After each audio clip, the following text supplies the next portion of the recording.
Hello, everyone, and welcome to our next session of this year's summer symposium, Team Development in the Workplace. I am super excited to be joined by John Estafanos of RallyBright. RallyBright's a phenomenal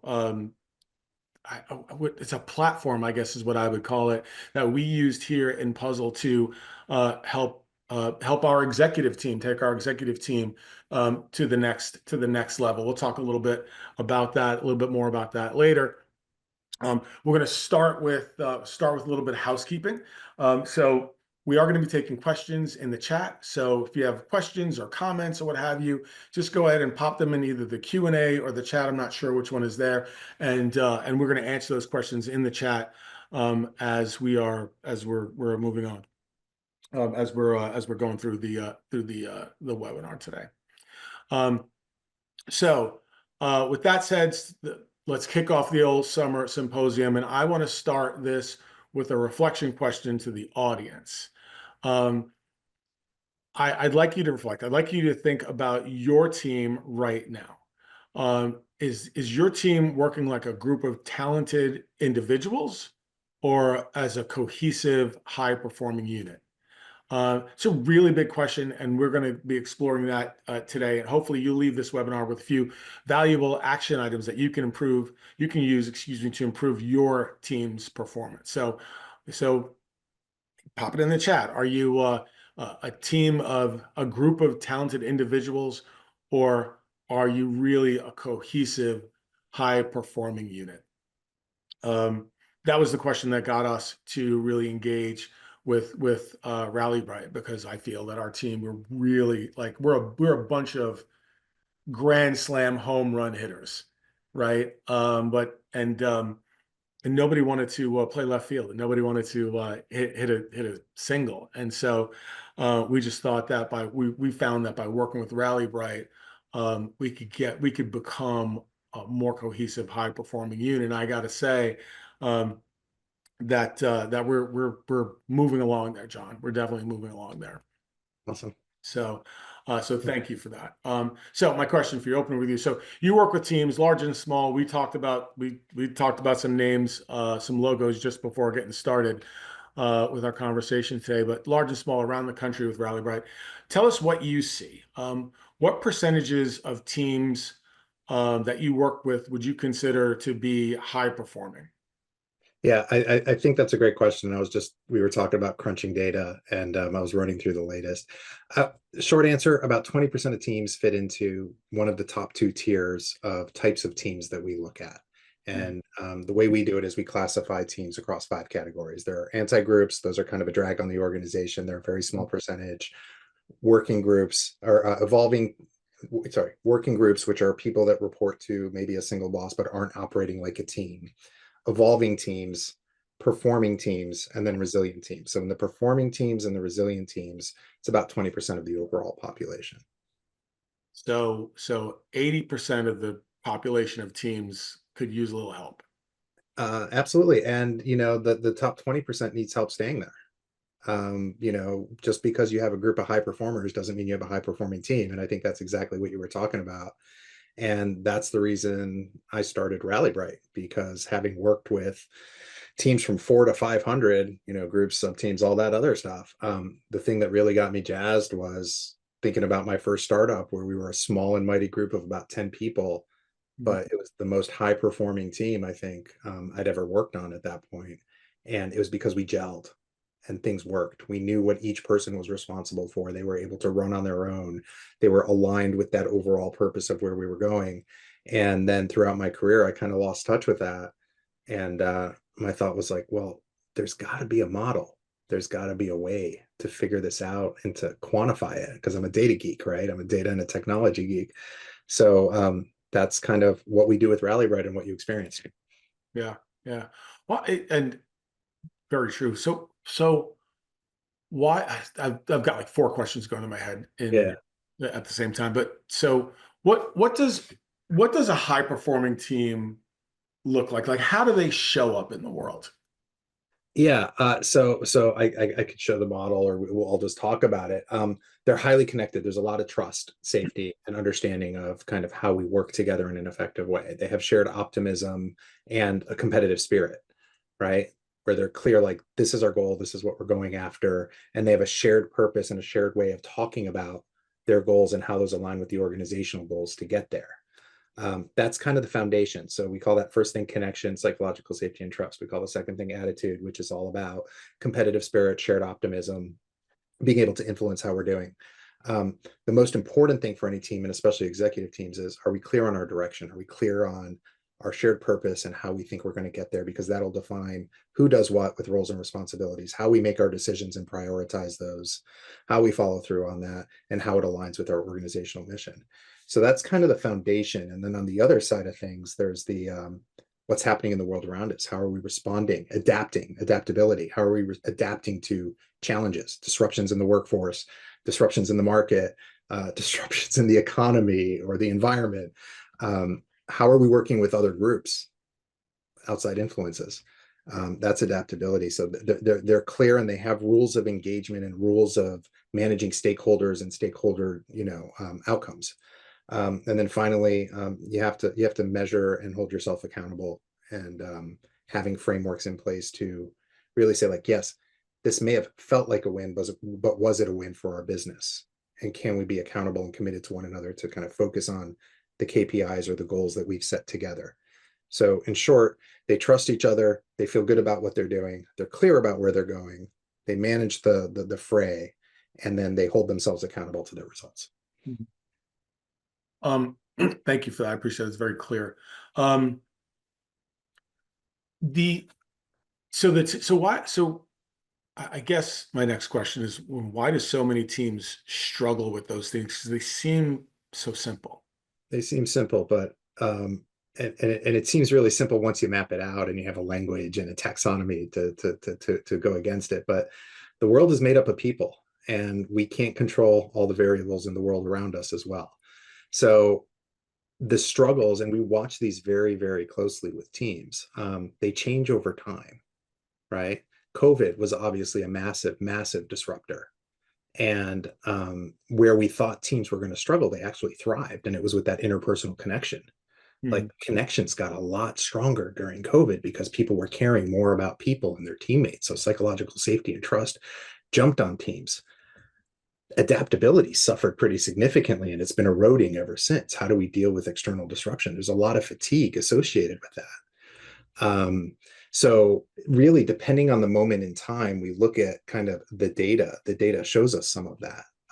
Adaptability is one of the areas where teams are struggling now, but specifically with cross-team collaboration, because the ways of work have changed so much over the last 2 or 3 years.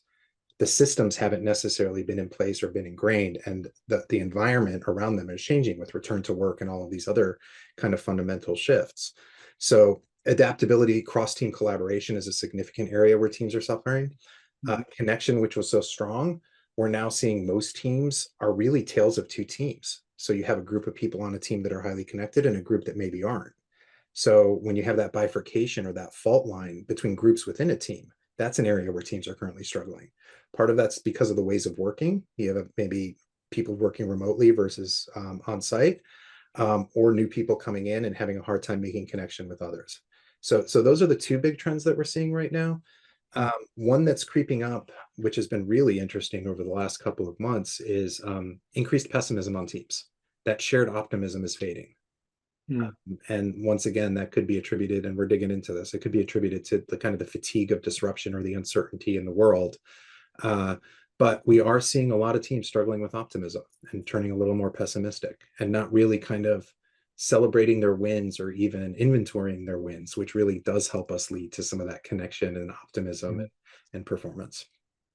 And so how does that show up, right? Like so how does a team's lack of optimism how does the decline of a team's optimism um, show up in such a way that it would slow performance?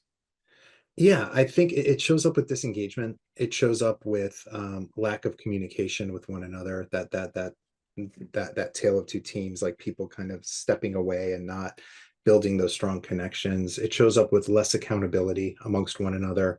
They're like, oh, that didn't work, but that's just the way it always goes type conversations. So in our data, it shows up very clearly because we measure both quantitative and qualitative. So quantitatively, we can see like, hey, this team's like optimism has dropped X percentage points over the last 6 months. And here's the context of why that's happening, because they're struggling with market conditions or internal conflict or what have you. But when it shows up on the team, you obviously have your spreadsheet metrics, but what we're looking at are the behavioral metrics. And what we're seeing when we're working with those teams is it is that disengagement, disassociation, lack of enthusiasm to a large degree to Mm. deliver results. And it also, oftentimes, if the team was actually measuring the small incremental steps of success that they were achieving throughout time, it could be fixed pretty quickly Mhm. because it's not always that holy grail end game. Right. Gotcha. Do you work with obviously a lot of teams? Can you quantify, right, the cost of a dysfunctioning team or a team that dysfunction or that doesn't function at its peak, right? A resilient team versus a less than performing team. Yeah, you asked me to keep a deck ready, so I'll just kind of pull slides as we talk. Sure. So this is one of the slides that we use, and this is based on our data as well as data from folks like McKinsey and Deloitte and some others. But essentially, like there is a science behind this, and it has been quantified. We know that when you have a high performing team operating as a high performing team, they're delivering 50% better productivity, better revenue, they have lower attrition. And this last component, this last stat, when a leadership team is actually aligned around their shared purpose and has clarity around that, they're delivering 1.9x results. Okay. So Yeah. yeah, I mean, that's 2x. I'll take it all day long. Yeah. Right on. Um, so it's so funny. I just made a note to myself to bring this up. This is not anything we were going to talk. We're kind of like had planned to talk about, but I find it really interesting that, I've been in business for 35 years, and I've been on teams, have led teams of varying sizes, for that long. Um, we always do, uh, the quarterly reviews, the annual reviews, what have you. From those, always stems an IDP, right? An Yep. individual development plan, right? Um, I've been doing this never even considered a team development plan. Never considered it. And and just the statistics that you just put up shows, telling me that, like, man, I could have been doing a lot. I could have done a lot better back in the days if I had considered the team. Why do you think it is that, and maybe it's just me, maybe there is a TDP out there and there has been and everyone's using it. But from my perspective, that has not been the developing the team dynamic in business Yeah. has not been developed. Right? It's not like a football team or wrestling team or a cheer team or anything like that. It's just we Yeah. build individuals. We build individuals, or we look at engagement across the broader organization and say, like, hey, we have best friends at work, we're ready to go. Right. Um, so I think that's why we built RallyBright, because every team gets a customized development plan coming out of it, something that they have agency to define and to choose focus on. And obviously the system will guide them, but the action really does come down. And candidly, our hypothesis and our thesis is, while we're doing this for individuals and we're looking broadly across the organization, it really is all about the manager of the team, because that is their responsibility they're the quarterback, right?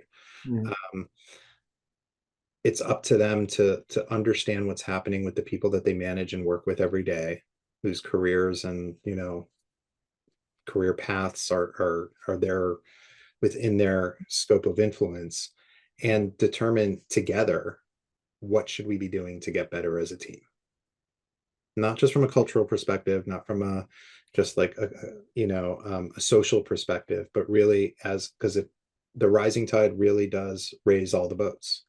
Mm. And our goal and my personal goal has always been, how do we empower every single manager to know what it means to have a high performing team, to understand what it takes to build one, and give them tools and pathways to do so.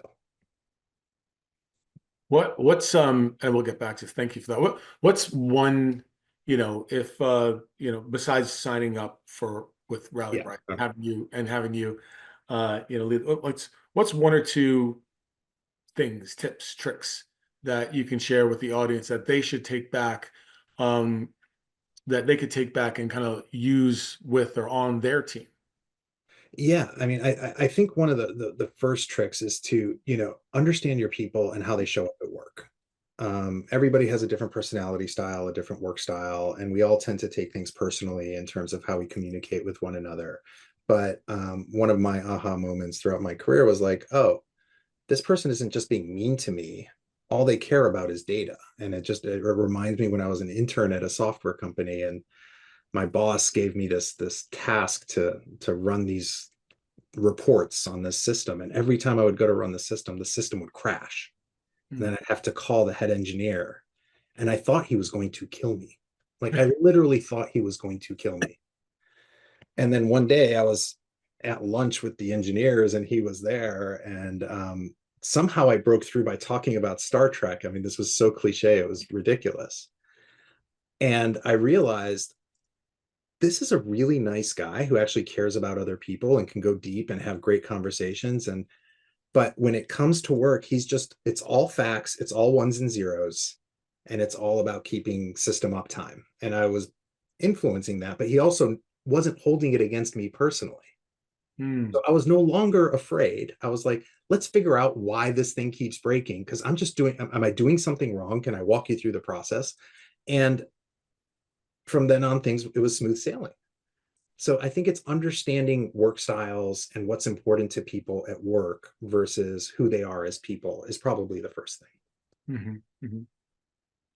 That, yeah, okay. Understanding how people show up really, and kind of accepting, not telling yourself a story, right? Yes. Yeah. Not telling, 100%. not saying, hey, this guy's going to kill me because he's a psychopath, Yeah. right? Yeah. Just trying to understand where your teammates are coming from relative to the decisions that they have. They could have had a bad weekend. They could have Yeah. had a great morning, right? Yeah. So just Yeah. allow people to be where they are. Yeah. And I think another one that's highly related with that is understanding that conflict isn't about the individuals. It should be always about the problem. Mhm. Right? So if I disagree with you, or if we're having a heated argument, we both want certain things out of it, but ultimately the problem we're usually trying to solve is a problem that when solved will benefit both of us. So focusing on problems versus people, I think, is another one. So a lot of this comes into team dynamics versus kind of team performance. There's a lot around performance as well, but like that's another one. So like staying focused on the problem, not making things personal, and not damaging relationships, because once you damage relationships, they're hard to build back. Mhm. Mhm. You mentioned conflict. Let's talk a little bit about Yep. that.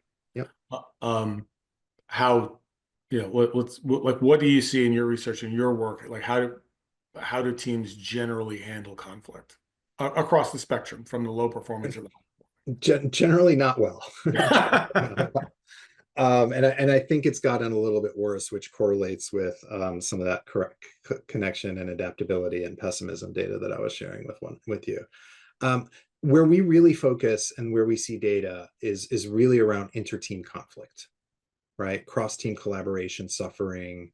When, while we talk about individuals are always parts of teams, but teams are also parts of organizations of other teams. So they're really the kind of atomic unit of an organization. If we think a team has people as the atomic unit, organizations have teams or departments as those atomic units. And I think where we're seeing the most conflict is between departments or teams where they're held to different outcomes, or different, not necessarily outcomes, but different KPIs. But the overall outcome is overall for the organization.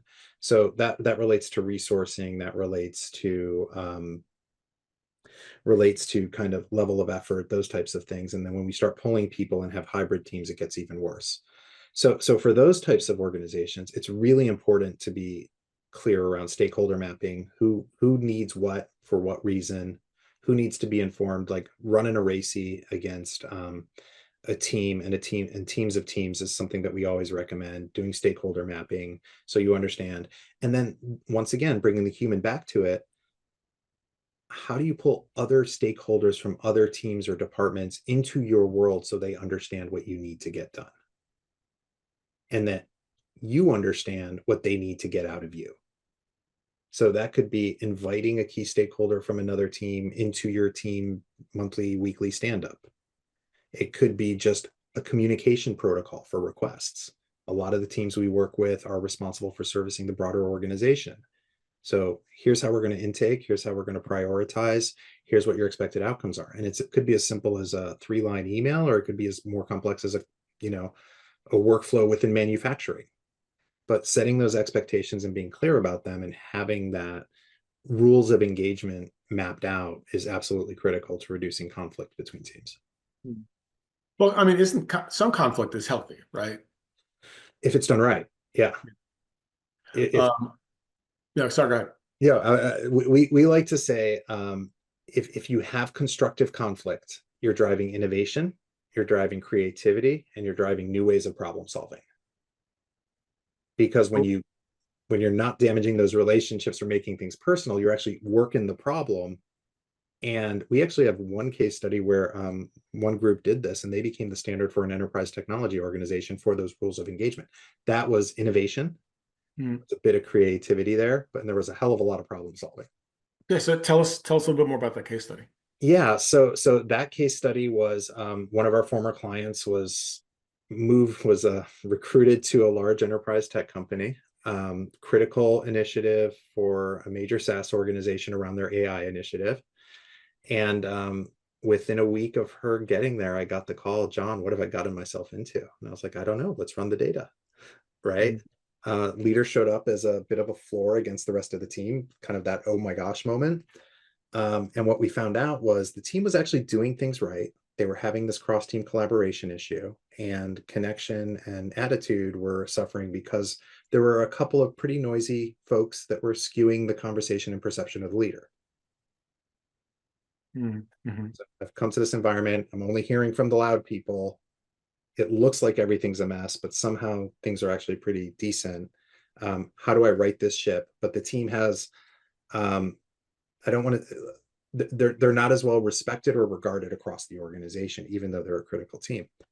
And essentially what it came down to was some of those steps I mentioned. They did their stakeholder mapping. They started inviting other people into place. They put a process in place for communicating how they were going to service, respond, and develop communications and interactions with other departments and teams. And during a period of a riff and disruption, there was 0% attrition on the team, voluntary attrition on the team. And the protocols that they put into place on that team became the standard for that whole business unit within that major SaaS company. So yeah, that was that's a good takeaway for the audience. yeah, absolutely. So I could actually show like a really quick case. Like Yeah. this was critical AI governance team. When they came in, you can see the team data, that range shows all the different experiences across the team. The leader was very much a floor. That's that blue line compared to the rest of the team at first, and then later became more of an optimist because they set the standard. And the outcomes were they drove enterprise impact. They stabilized this critical initiative. They created a model for future leadership transitions, and then they created a framework for proven innovation throughout disruption. That's great. Could you go back the one slide with and just to explain what you said, the leader is the floor. So what is that? Yeah, sorry. Tell us what that means. Yeah, so when we look at data, we look at team data, leader data, manager data. So on this chart, you're seeing scores across our 5 dimensions that we track, and I've talked about those a little bit. But the leader score is that blue line. So you can see here that blue line is significantly below both the manager scores and the team scores. This was the oh my gosh moment I'm going to call John. Hmm. Um, then 6 months later, after we'd identified what the issues were, where they should focus their energy, and how they should, create that team development plan and acted on it, takes about 4 to 6 months to start to see those results. We came in, all of these scores went up. So you can see like direction went from 73 to 81. Adaptability went from 67 to 75 for the team alone.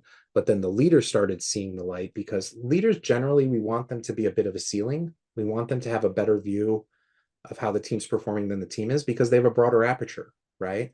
They Hmm. have direct one-to-one connections with most team members. They also have connections to other leadership teams and or the executive teams. They're closer with stakeholders, or at least have more frequent communications with stakeholders than the entire team. So they're seeing a broader purview of that team's performance. And when there are gaps, for example, in this case on the direction, or let's say the attitude gap, those are opportunities for the leader to bolster the team. It's, here are some specific things around how we're performing that should help you feel better about where we're going. And that leads to increased engagement, increased retention, better productivity on engineering teams. It's better code releases, less bugs, higher customer sat. All of those things come into play. And we just want to give the leader the guide to get there. That's great. That's great. Yeah. Um, when we were talking, we've talked in the past, and we talked about kind of building a sense of shared purpose across the teams, and then we'll come back to conflict a little bit. Yeah. Yeah. So like, how do you do that? It takes work. We like to say, if you build a team, you can build a business, right? Like, lead a team, build a business. So at the end of the day, it's really kind of defining what that shared purpose is, both for the team and how that aligns with the organization. So from our perspective, let's pump this up really quick. When we think about direction, we think about purpose, priorities, roles and responsibilities, and decision making. So identifying common goals. What are we trying to accomplish as a team? How does that align with our organizational goals? Bring the team together and then map it out. Oftentimes we'll see teams come up with a mission statement for their team specifically, or a rallying cry, or a name. Those simple things can actually help just clarify and drive that purpose. But ultimately, what you want to be able to do is, once you have that mission, is establish your priorities and stick to them. So that's going to create that aligned effort. Once you have that unified vision, you put meanings and context against it, and you use that to guide your decisions. If our team purpose is to get from point A to point B, and we have an opportunity to visit point C, we need to be clear that getting to point B is our real priority. So how do you eliminate distractions? How do you stay focused? How do you kind of prioritize decisions? And then once you have that, you're clear on how to define those roles, you're measuring those contributions, and you're driving that collective success.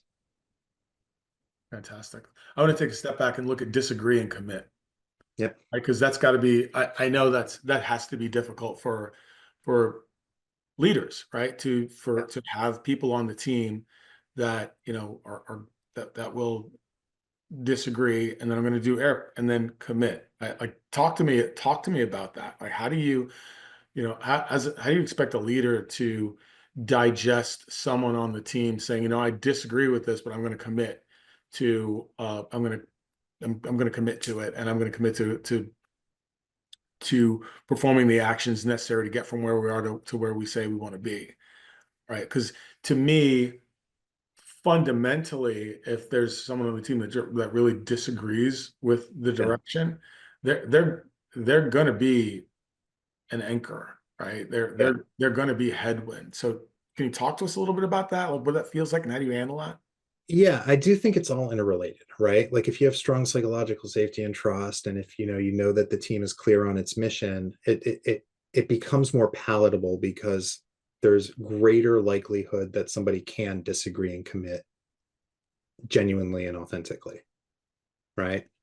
Um, I may not agree with this decision, but I'm aligned on the overall mission, and I trust my teammates. So let's play it out, right? Mhm. If we can get people to that state, that's how you get to that healthy disagree and commit. Right. If we have low connection or psychological safety, if we have pessimism, that disagree will never be a commit. It'll be a disagree and disengage. Hmm. And at that point, you have to rethink roles and responsibilities. And maybe it's like, okay, maybe this person who can't commit to these things should have a different role where they're not part of the decision making process for this specific initiative. And whether or not that's within the team, that's a different conversation, right? But Sure. at the end of the day, having the right foundation, having that clear mission, having that strong connection, and the things that make engagement and optimism, those would allow for leaders to accept that people will disagree and commit with conviction. So, okay. So, great. Thank you for that. So, but we're none of these teams, I can't imagine that there are teams out there that are not under pressure to deliver results today, this month, this week, this month, this quarter, Yep. right? You know, we use we use grand slam home run hitters early on, right? Like, we're trying to win this game. Yeah. I don't know that this team thing's going to work. I'm going to swing for the fences, right? Yeah. So, like, how do you do all that, or what advice would you have for a business leader, HR leader, whomever, a team leader, um, to how do you get them to get their team to slow down so that they can speed up, so they can create that shared Yeah. vision? Like, how do you do that? Yeah. I mean, a lot of times, look, we all wear this thing called the badge of busy, right? I don't have time for that 20-minute meeting. I don't have time to do a team stand up. I don't have time for my one-on-ones, right? It's modeled by the leader first and foremost. I am going to commit to spending the right amount of time in the right format. Maybe it's all done asynchronously. Maybe it's a weekly team stand up. Um, I think at the end of the day, it's really about focusing on the mission and making sure that there's clarity around the mission and then reinforcing it with clarity going forward. So throughout the course of we have to swing for the fences, we have to get this done. People are going to go rogue. Are we going rogue because we want what's best for the team or what's best for ourselves? If we're going rogue for the team, that's great, but does it align with all the things that we've all committed and decided to work towards? And we're holding ourselves accountable with the metrics and the touch bases and all of those other things. So at the end of the day, what I'm trying to say is there should be mechanisms in place to identify when people are going rogue, to bring that back to the collective, which has already created that joint path forward, and to address it in a healthy, constructive way. All right. Now I want you to tell us a story. Sure. So, besides the dysfunctional puzzle exec team, Yeah. so I'm kidding. So Stop. You t guys were great, by the way. I mean, anyway, we really enjoyed it. I mean, we really enjoyed the session, and like I said, we still, we're using the tools that that you put in front of us, and we are actually moving things forward. We're not 1.9x, right? So we're not 2xing things yet, but things are certainly moving a little bit more quickly. You know what I will tell you. So I guess I'm going to tell a story. yeah. So, um, the Ninja moves. talking about conflict, um, we're probably avoiding a little bit of conflict in a couple of different areas, and I think as a result of the work that we've done together, we've got some of that conflict Yeah. out, right? Handled it well, and I think as a result, we're moving forward faster. There's a little bit. It didn't feel great, right? I'm sure to the folks that had to go through it, but I certainly see it. That having that versus avoiding it, Yeah. right? Like Surface handling it effectively. Man, it just takes the brakes off. So if there's for you team leaders out there, if there's a bee in somebody's bonnet, if there's a conversation that has to be had, have it, Yeah. right? Like it's going to be painful, but have that conversation. It will move you forward faster. But yeah, but yeah, tell us. I'd Yeah. love you to tell a story of one of your customers where you took them where they were and where you got them to, and what's kind of the results. What's the end Yeah. results they got? Yeah, happy to show a story about another new leader that came on board into a mission critical team, and there were a lot of cultural issues there. But before I do that, I will say what you just said really resonates because oftentimes, even just surfacing what potential issues are in a safe space around structure, and the structure is focused on the team, not the individuals, that creates a lot of value.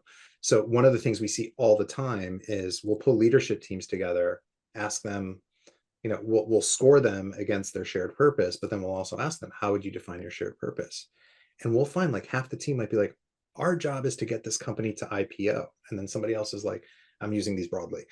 Our job is to make sure that we're hyper profitable.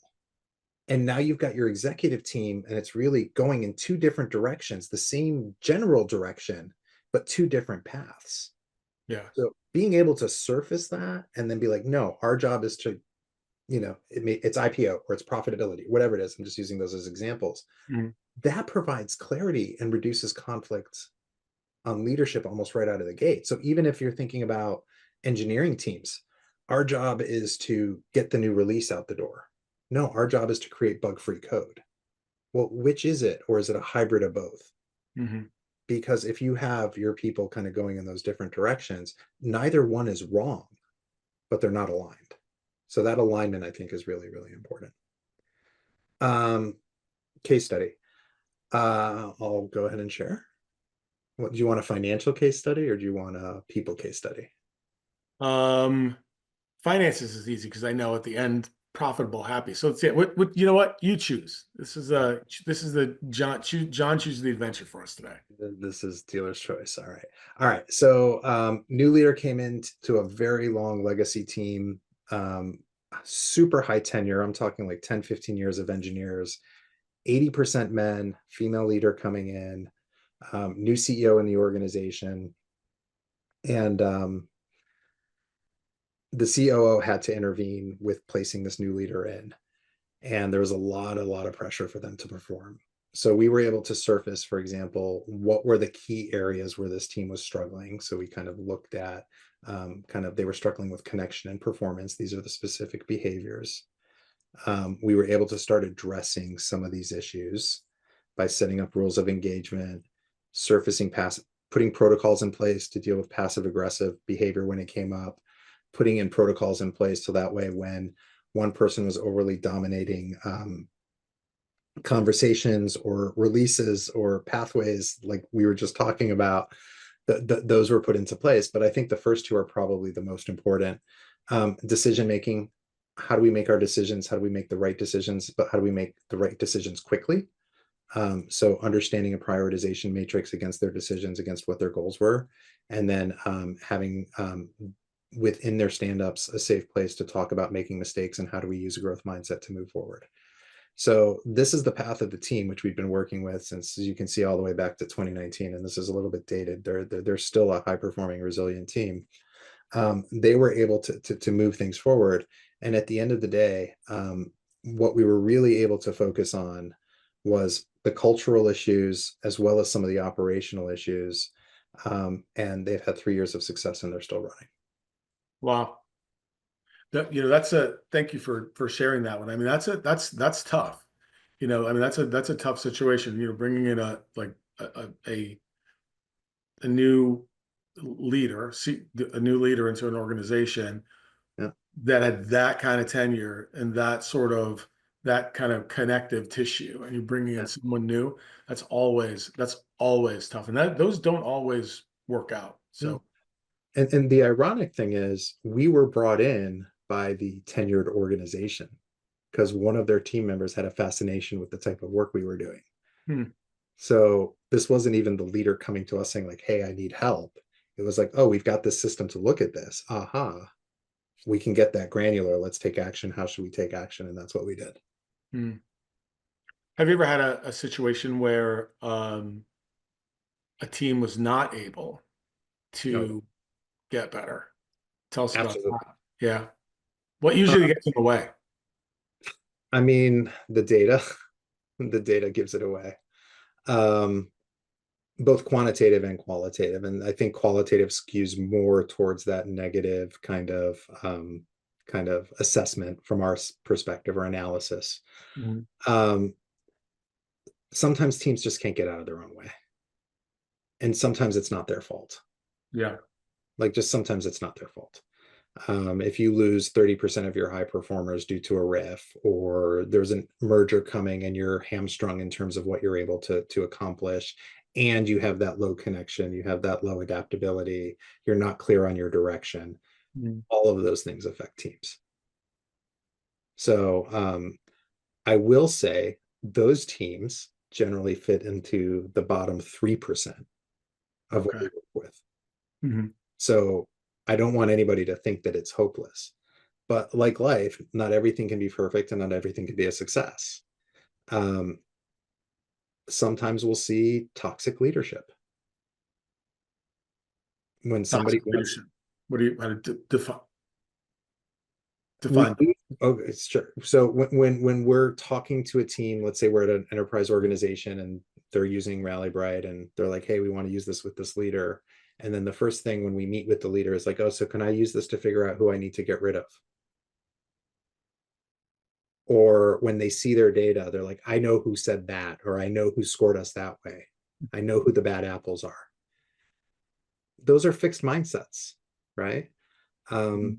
they're not always horrible, right? Like every leader has an affinity when they look at data to try to identify, and we're randomized, anonymized, all that stuff. So I can't even tell you who said what or who scored what. Mhm. Every leader has that affinity to be like, I think I know who said this or whatever. But I always like to tell this story. I was going through a leadership review with a leader once, small team, great company, and we're going through the verbatims, we're going through the qualitative. I'm like, oh yeah, well here somebody mentions this, and here somebody mentions this. Um, we should probably redact this. And the leader was basically like, I think I know who said that. I think I knew said that. And then we went back through the recording of kind of various conversations, and it was that leader. It was their data. They realized it was their data that they wanted to redact because they thought it was somebody else who was talking about Whoa, it. whoa, whoa. So so the leader's like, hey, I know who said that. It was this person. At the end of it, they're like, yeah, you do, because it was you. Yes, that's what we came to. So that's just a fun little story about, we have to look at data for data's sake, but we also have to look at data in the aggregate, and our biases are going to affect things. And I guess what I'm trying to say is, what is toxic leadership is when bias overtakes reason and people start using tools maliciously. When bias overtakes reason. Yeah, I like that. That's going viral. I don't know about that, but yeah, Um, you talked about adaptability. yeah, Um, what are some ways you've seen adaptability either make or break a team? yeah. So that's a great question because we're in this world of constant disruption now, right? Like literally every day the news changes, right? The news, the market, the technology, whatever it is, wildfires, whatever. Um, I'll go back to that cross team collaboration being the biggest area of struggle because we're seeing a lot of reorganizations. We're seeing a lot of teams getting restructured, organizations getting restructured. One of the biggest risks we see with teams is when they develop an us versus them mentality. So you can have a lot of trust and safety and all those good things on your team and great connection. Are you circling facing inwards or are you circling facing outwards, right? If it's every time we get a request from these people, we're going to battle it. Or, oh, the new leaders came in, the new owners are here and they're doing things all wrong. So we're going to fight them we're great as a team, but we're going to fight these others. Mm. So I think changing that perspective and doing some of the things we talked about, like, okay, why are these questions being asked? What is the protocol we need to follow? Like maybe it's we've gone public and now our reporting requirements are different. Like I always like to joke, we often see struggles between sales and marketing, between product and engineering, between finance and everybody, right? Like we just see these there are themes that we see, but Yeah, but often, finance, they deserve it. Well, I mean, but one of the best customers we've ever worked with was a forward-thinking CFO. And the way he was able to transform his team and drive that organization, I think ultimately led to an IPO. That's awesome. So there's good there too, right? So Sure. I think it's Sure then. I think it's not just where teams struggling with adaptability. I think it's sometimes they become insular and defensive, and that can become really, really dangerous. I think we're going from complicated environments to complex environments, right? So complicated, maybe there's bureaucracy, there's structure, I know how to navigate it. Complex is we're getting curveballs every single week. Best practices from today don't apply to what's happening now. Ways of working have completely changed and it's happening a lot faster. So from that perspective, it's being clear around how we look externally. So understanding our stakeholders and their outcomes. It's being clear how we work with others, setting up those rules of engagement. But then there's the other part of it, right? So that's kind of the tactical, like, oh shoot, like the world is changing. We have to understand these people. We have to work better with these people. There's the, okay, well, the world's changing. How do we go from kind of being insular to actually figuring out new ways of working with others? Are there new technologies we can use? Are there new protocols we can use? Are there new social experiments we can do with others to kind of drive these things forward? And then it's learning and adapting. It's the growth mindset idea. It's like you experiment, you fail fast, you fail forward, you learn and you grow from the experience. So how do you Gotcha. get your team to do that? If you do that, you can become adaptable. Gotcha. Gotcha. That's awesome. Thank you for that. Yeah. We're close on time, so I'm gonna ask.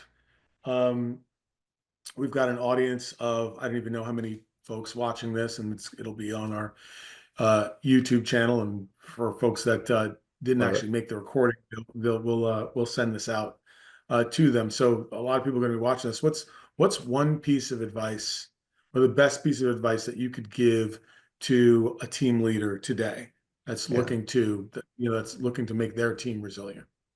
Yeah. I think honestly, beyond everything we've talked about of an open mindset and understanding work styles and stuff, what we like to say is use data to reduce that bias, right? Mhm. Learn the science of teams, like understand that teams, just like people, have their own kind of needs and structures, and then ultimately just take action. Take action. Small incremental steps lead to exponential results. And one rule of thumb we like to use is try to spend about 5 to 10% of your time working on the team, not just in the team. So working in the team is doing your job, the meetings, the work, the stuff that your team's held accountable for. The 5 to 10% is working on the team and making sure that the team is healthy and growing. You know what? That is a great way to end. Not enough people do that. John Estafanos from RallyBright, thank you for your time today. How can folks get a hold of you, get in touch with you? Yeah, just john@rallybright.com or www.rallybright.com. I'm sure it'll be Fantastic. in all the stuff along with this guy. Yeah, absolutely. John, thank you so much for investing some time with us today. I really do appreciate it. Again, from the bottom of my heart, thank you for the time that you But spent with us and Team Puzzle and helping us get to that 1.9x productivity. We're working on it. We're not there yet, but we'll get there. you'll be the first one to know. John, thank you very much. Everyone in the audience, thank you so much for spending some time with us today.